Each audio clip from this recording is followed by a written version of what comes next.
We're going to get started with our opening to our Collaborative Stewardship Forum open house today. I've had the good fortune to have been part of the origins of what's now the South Timuck Stewardship Alliance. 2010 is when it all really started to roll along with the original negotiations of the Strategic Engagement Agreement, but formally being implemented in 2012 onwards, and the extension of all of that to include the Collaborative Stewardship Forum in about 2018. The foundation of working through and in the context or under the principle of Let Samot, right? That being of one mind, of one team, which is one of the governing principles of our Collaborative Stewardship Forum group. Us, BC, community members all working together as one team. I think it's progressed quite well.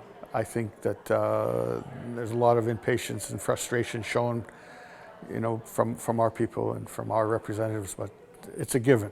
It's been there for a long time, but it's moving along quite well in actually looking to work with government.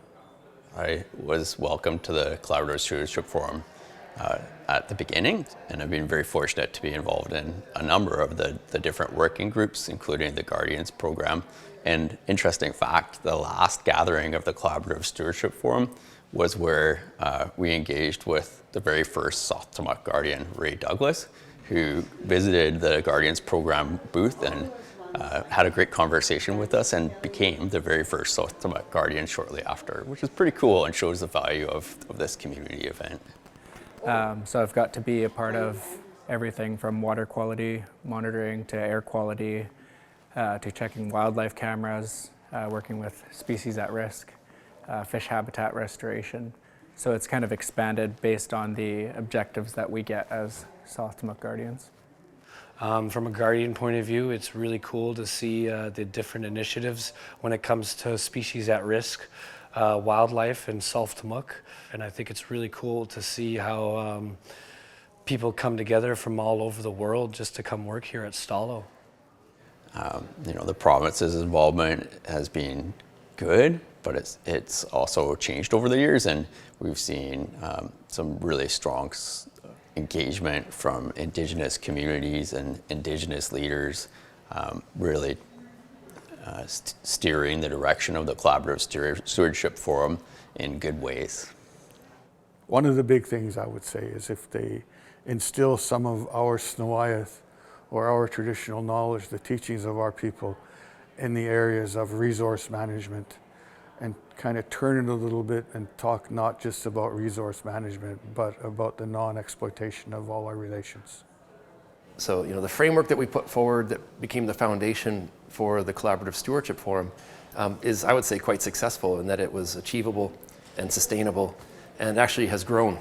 So we started with, I think, 6 themes, and we now have 8 themes, having added education and climate change, including climate change as a focus for part of what we do in Collaborative Stewardship Forum, does give us a way to approach this tremendously huge issue. And so by focusing on, for our work, the water quality program and watching what's happening to water very closely, and then working with the nations to restore and kind of mitigate the impacts, that's going to have a huge effect locally on climate change. We're now seeing climate change related events compound off of each other. So, atmospheric river events and wildfires building off of each other and making the significance of those events even worse. CSF is doing such important work in gathering that baseline data to track change over time, but also thinking about providing capacity for people who are stewards of the land, knowledge holders, tapping into elders and youth. And it's important to think about gathering all of those perspectives through the Collaborative Stewardship Forum, seeking guidance through shared decision making, and using the learnings to help us to combat climate change. In 2022, we negotiated and concluded an agreement under the Heritage Conservation Act called the HCA, Heritage Conservation Act, Section 4 pilot project. And that section allows for agreements to be made between BC and First Nations to expand the scope of sites that are recognized and protected to include, sacred sites. not just archaeological sites.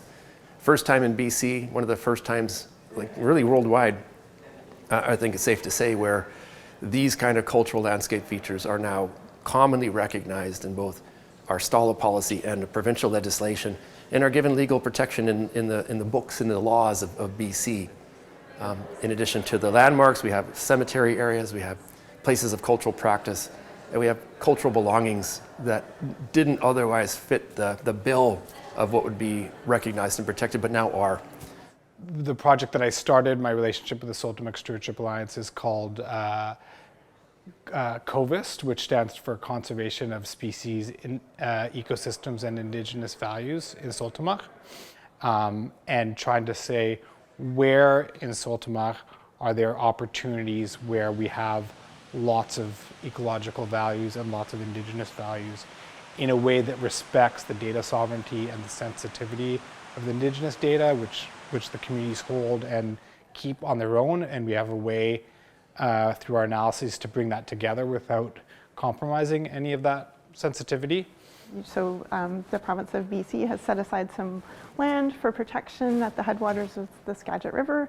So there's a planning process to decide what kind of protected status to give that land and how to manage that land, and it's Indigenous led. So the Saltwater Stewardship Alliance is leading that work. There's a lot of First Nations overlap there, so bringing all of those First Nations together to talk about how they would like to see that land managed and how to protect it.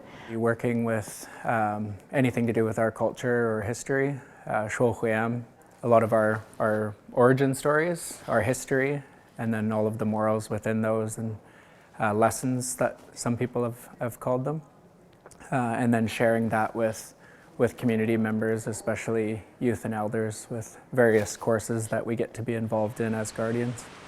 I think for me, I'm quite proud of the forest systems and well-being project that we're doing. We're looking at the whole forest management, not just looking at waterways or just air, but looking at it kind of collectively or holistically. So we've just wrapped up a lot of the testing for the last 3 years, and now we're going into an analysis phase.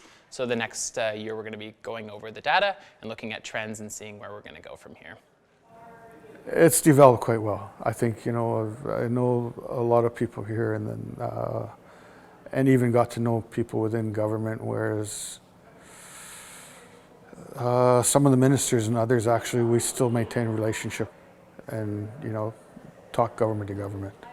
That relationship between those with inherent rights that are Indigenous and carry that right to decide what happens to the land and resources that are theirs, and also that relationship with BC and the legislative rights that they have to make decisions based on the Canadian Constitution.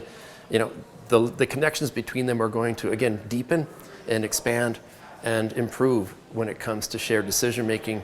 I think moving from a baseline gathering stage, baseline data gathering stage, to a monitoring of conditions, tracking change over time as we progress towards understanding or being able to understand change on the land, and then making those corrective measures on the land in collaboration with each other, including changing legislation to allow for those changes to occur from a shared governance perspective. Hopefully more into real action items as far as co-management, as far as shared decision making, and getting a deeper recognition from the government as to who we really are on Sakatawak. We're always told the seventh generation. We need to think about the seventh generation. But if you really look at it from a spiritual person's point of view, everybody's a seventh generation.